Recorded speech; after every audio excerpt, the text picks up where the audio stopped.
కడప, మార్చి 2.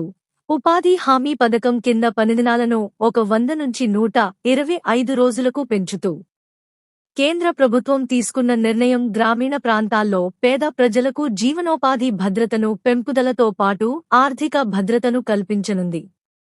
అదనంగా కూలీలకు రోజుకు కనీస వేతనంకి పెంచడం జరిగింది.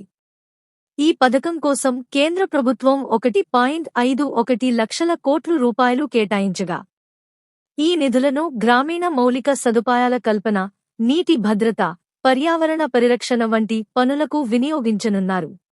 జిల్లాలో ఈ పథకాన్ని సమర్థవంతంగా అమలు చేసి గ్రామీణాభివృద్ధి లక్ష్యాన్ని సాధించే దిశగా అందరికీ అవగాహన పెంచే పోస్టర్లను జిల్లా కలెక్టర్ డా. శ్రీధర్ చెరుకూరి ఆవిష్కరించారు.